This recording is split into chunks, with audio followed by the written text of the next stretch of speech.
Right everyone, welcome back to the channel and welcome back to this 2012 Copart car that hopefully is going to be a quick turnaround. I say hopefully, nowadays I don't think I'm really ever too hopeful about anything that really turns up, because I've just had a bit of a run of bad luck. But anyway, today we are going to get the seats in. Got to put those back in because they're dry. The interior's dry despite it being really cold, hence the hat. It's been God knows what, like -3 or something overnight. Just quite cold. I think my phone's still saying it's like minus or something, but I'm working, unfortunately, as you can kind of see, in the shade, but you can sort of see behind me up there is the sun. It's just unfortunate none of the cars are in the sun. So seats are going to go in. We are going to stick, we'll try to stick the, oh hello, the sun's now getting into the way of the lens. There we go. We're going to stick the dashboard in, stick that piece on so we can get that ready, and then we can then start putting a new Speedo in, the new surrounds and everything like that. So yeah, and hopefully we'll be a bit warmer as we get the blood moving. I feel like a PT now. We should get the blood moving and we warm up a bit, and yeah, and then it just requires a general cleanup. So right, let's oh, the sun's got in the way again of the lens. Let's get on with what we've got to do. So first off, let's stick that bit of trim onto the dashboard.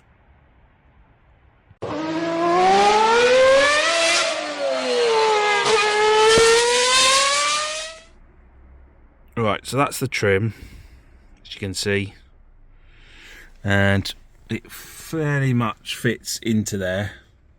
So all we're going to do is just going to hot melt that back in there. To be fair, even without the glue, it stays, but yeah, just going to attach that, get that stuck on and leave that be, and then that will, yeah, hopefully do the job of what it needs to for the minute.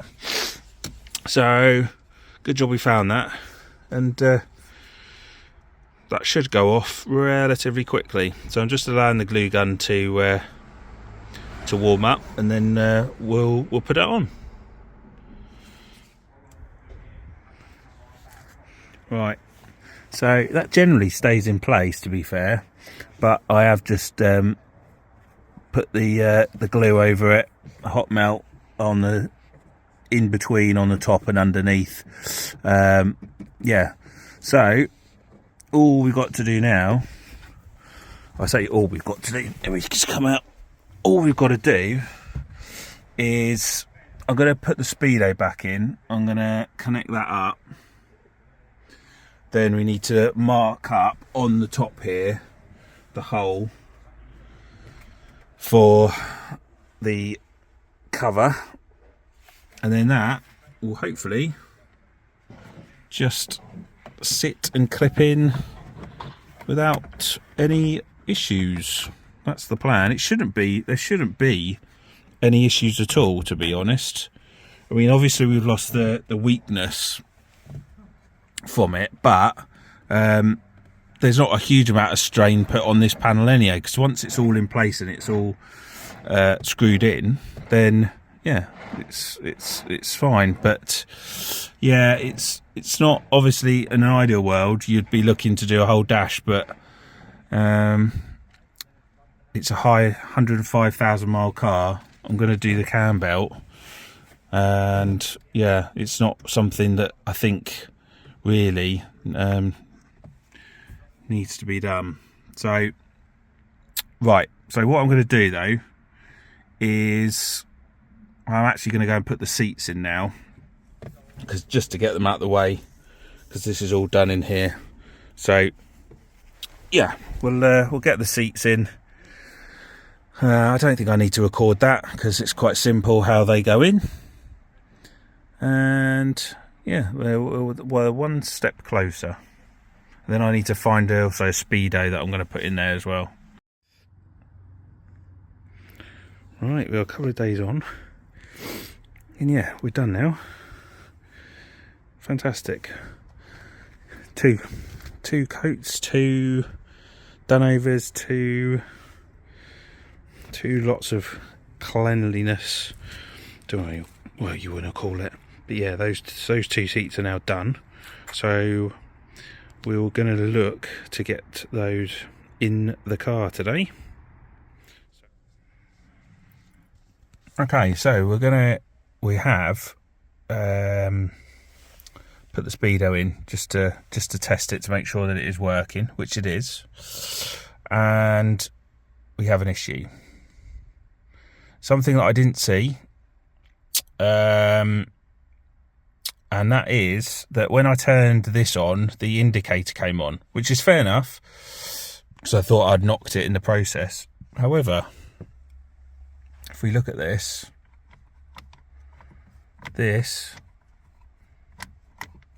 has obviously taken the whack, because if we look under here, let me just see if I can zoom in. If we look here, that is all broken in there. So we're going to need, oh hold on, let's zoom out. We're going to need a new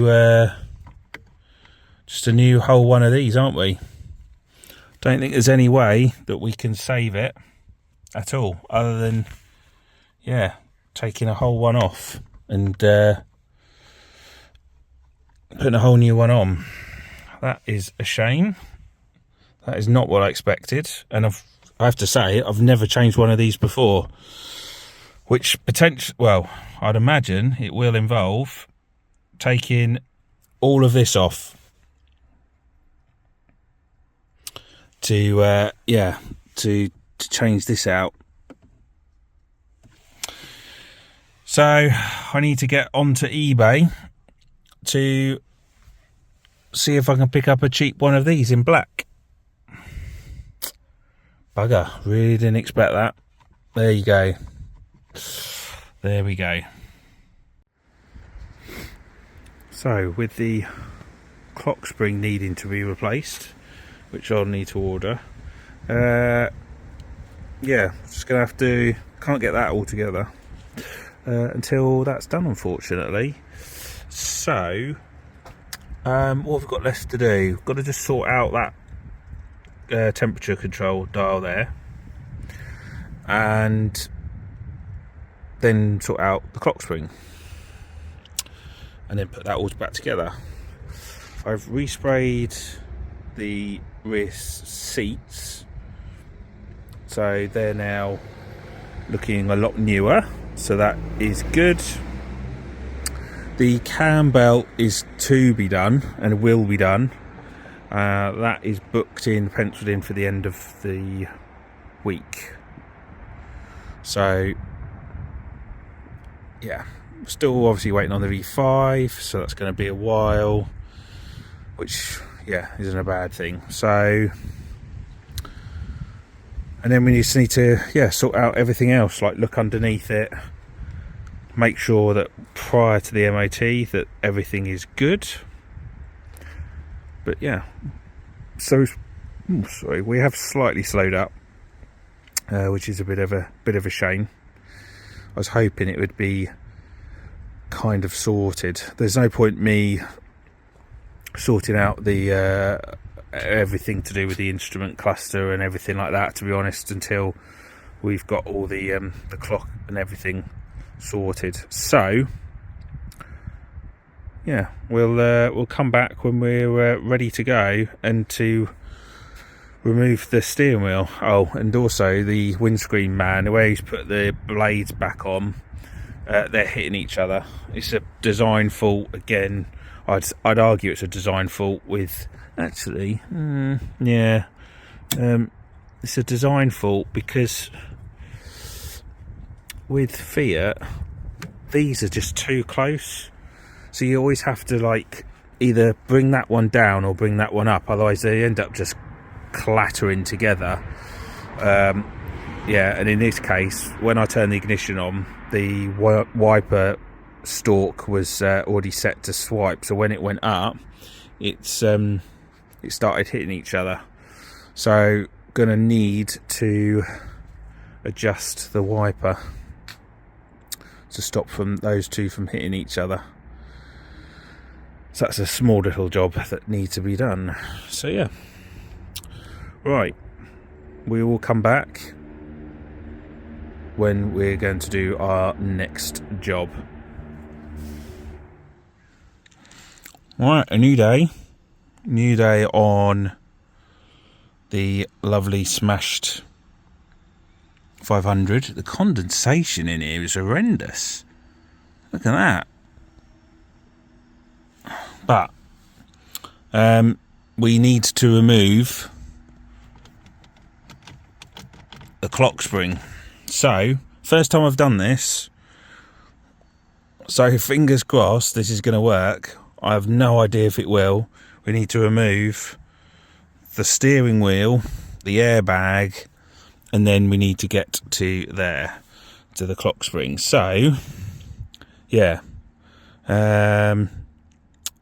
we need to get the airbag off first, which apparently is some clips behind here. So I'm going to do this in stages. I won't record it because I don't know how long it's going to take. So let's get the airbag off, see how long that takes. Right, we've got the airbag off. Just got to have the right tool to get that off. Because I tried it yesterday and I didn't have a flathead. So eventually, yeah, managed to do that. I've just done a little video on how to get that off, so that will be added to the channel shortly. But that is off, so that's the main thing. And it didn't go off in my face, so I guess that's a bonus, isn't it, really? So we'll put that down there. That will need cleaning up. So the next thing we need to do is we need to look at sorting the wires out, and also get into this as well in here to take the wheel off.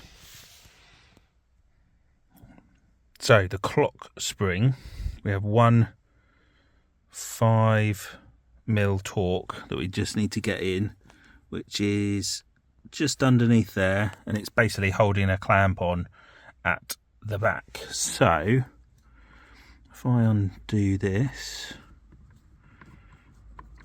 keep doing that, that should release the clamp soon and release the bolt, which it has done. And then hopefully this is pulling away, but we might have to just disconnect something on the top here, which I didn't do.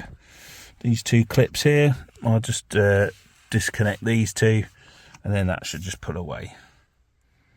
And there we have it. Out that came. I'm actually quite surprised how that is only held on by one 5mm bolt.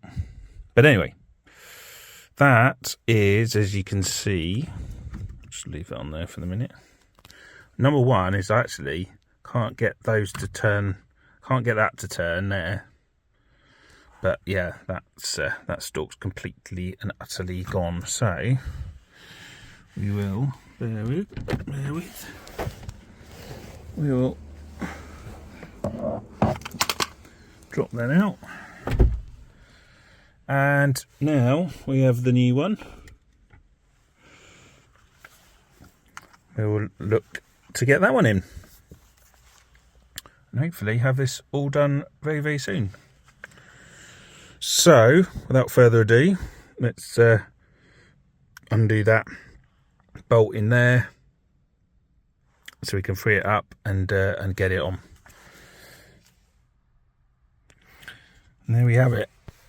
We have put it all back in, and we're going to hope for the best that when we turn the ignition on, I won't be sitting in the driver's seat, just to be on the safe side.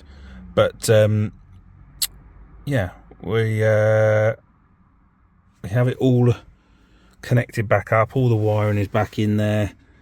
As far as I'm aware, everything is good to go. And yeah, now we just got to work and cut our way into this here to fit the cowling, which is, oh no, it's in the back here. Get the cowling back on, cut a little piece there and into there, and then we are one step closer. The only thing I've got to do is the Speedo's been delivered, but it's gone to a neighbour, so I need to go and get that. But yeah, hopefully we'll be done very, very soon.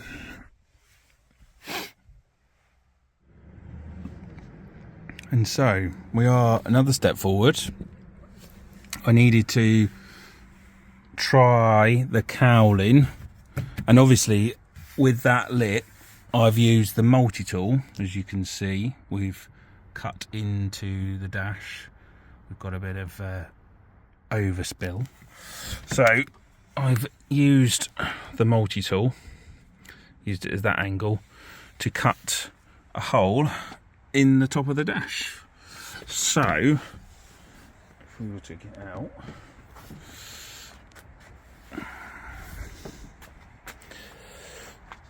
that is, don't know if you can see that actually,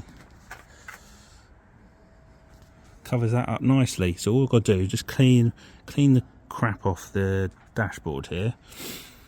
Need to get that Speedo put in.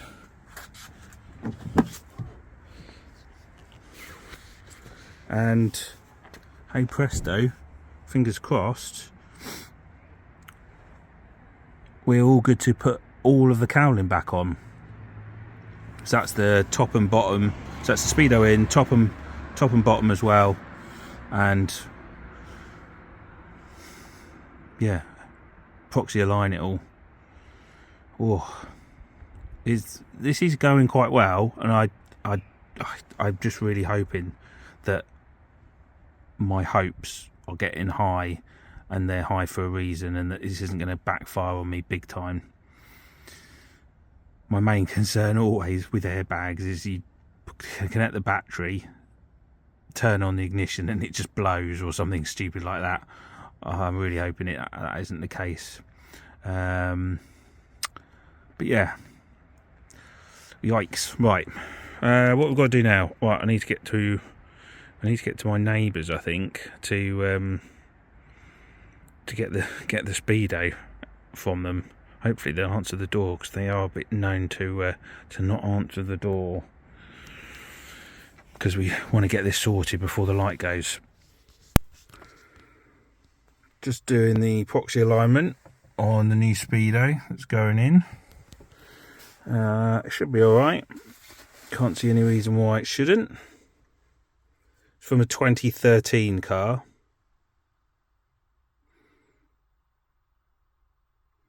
And that appears to be that. That's good. Right, so we will turn that off. I did see flashing mileage, but hopefully that should go when we turn the key and put the key back in, because everything is as it should be on the. Just got to wait for the saying that it's a boot and the right.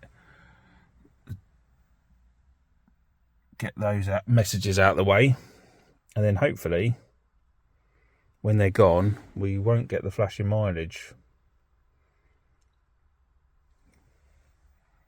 No.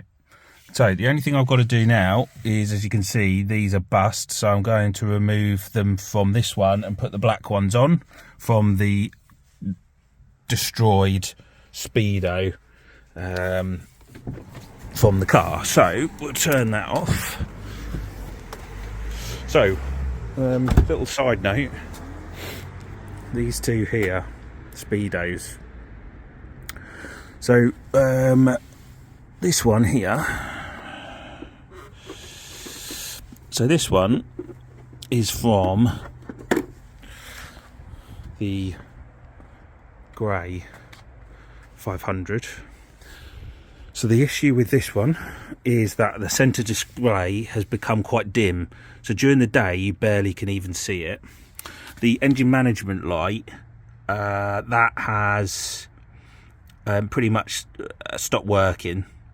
So we've got an issue around here, and this is dim. So basically, I reset the mileage and bring it right down to like 600 miles, so that basically someone can buy that from me, and if they want to replace this, the various parts, they can. So there's that one. And then this one, this is a lovely story. Purchased on eBay from a breaker. A part lesson learned, I guess. Purchased on eBay, and said it was from a Fiat 500 of, I think this was a 2014 Fiat 500, and I went to plug it in the other day, and this screen was all gobbledygook.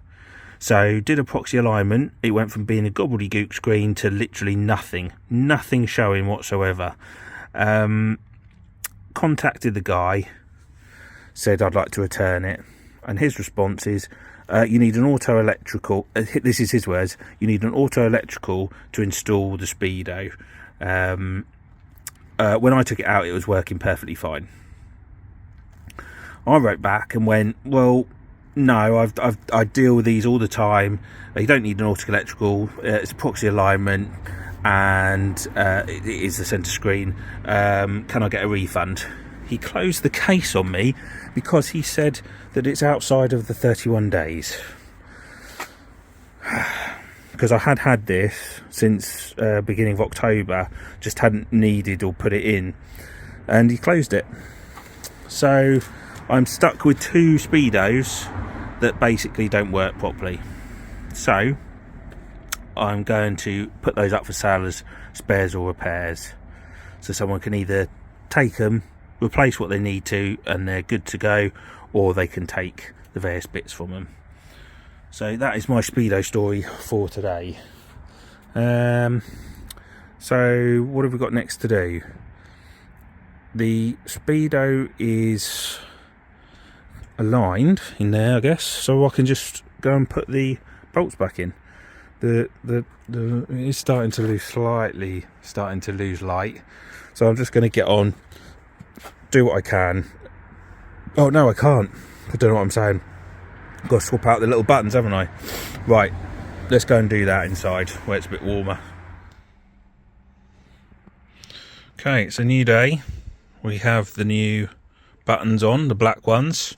So we're just going to put that in and then basically put everything together.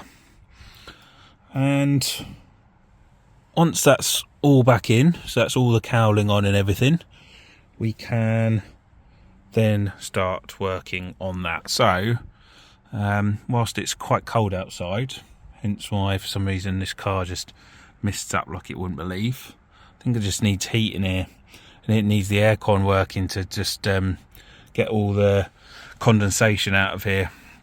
So let's put this in and get it going. And there we have it. The cowling, we've got obviously a slight scuff here on the top. There's nothing really I can do about that other than change the wheel.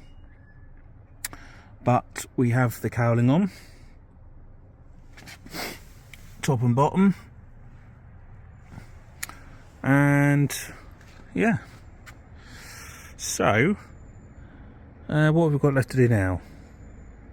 Well, put it this way, this is quite cold, because if I try and do this in front of the camera,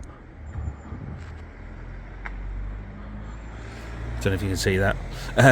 Yeah, we are blowing quite a lot of cold air around. So what I think my aim to do is to get this removed and take it in and have a look at it and work out what we're going to do. I don't think there's much we can do on the rest of the car, but yeah, it's all locked in place. That's all good to go. Nothing's moving there, and yeah, just need to give that a movement, and yeah, that's all right, that's all good.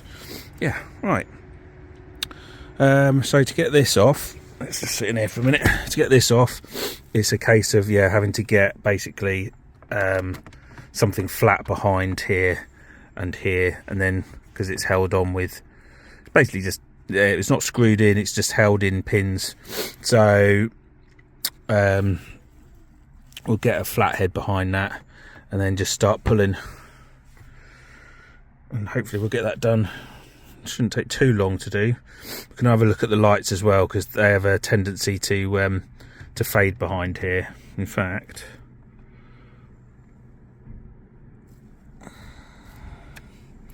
yeah, we'll give that a try. Right, the light is fading, and I think it's time to close the video for this week. And I was hoping we wouldn't really get onto a part 3, but looks like we're going to end up doing that. So a couple of things that we need to sort out. Oh, by the way, I probably only even said it. This has now had a cam belt and water pump change. That was done late last week. So that is all good. So yeah, what do I need to do? So I've still got to sort out the centre vent. Got to do that. I've also noticed now that I'm getting the warning on the dash that the boot's open and it's not. So I need to sort that out. And finally, I need to give this a clean and work out just what the state of the alloys are. So I may need to refurbish them. I don't think they're too bad. It might be that I only need to do 1 or 2, and it would be very light, but they don't look overly curved. But obviously, because the car is very, very dirty, I can't quite see that, and it's just too cold really to do any. It's not worth washing the car in this kind of 3-degree kind of temperature, but hopefully I'll get around to doing that soon. So yeah, so I think we've only really got 3 jobs left. I've got to get the tiny little light out of the center console that's now stuck and pushed in, sort out the temperature control button or dial, and then sort out the boot latch that's showing that the boot's open, and that's it, hopefully. And then we'll give it a clean. Oh, the light's gone off, and it's getting too dark, as you can see. Yeah, there we go. So the light's gone off, and now we're back on. And then yeah, it's getting very dark now. So yeah, and then it needs MOTing. So yeah, thank you all for watching part 2 of this video. And yeah, I'm quite happy with how this is going, but also it's got quite a lot of interest on the YouTube. We've had quite a few views based on the 2 videos that I've done so far on this. So, which is the walk around and part 1. So yeah, it's doing well, and I haven't had, well, I say I haven't had to throw money at it. What's the 2 things that I bought so far? I've bought the cowling, the R-bar cowling, and I've had the cam belt and water pump changed on it. Those are the 2 things so far that's cost me money. Oh no, sorry, and the clock spring. Those are the 3 things. But anyway, I'm not going to bore you anymore. It's getting dark. Let's close the video off. Until next time, if you're still watching, hit that thumbs up button. If you're still watching and you haven't already, hit the subscribe button. And until next time, see you all very, very soon.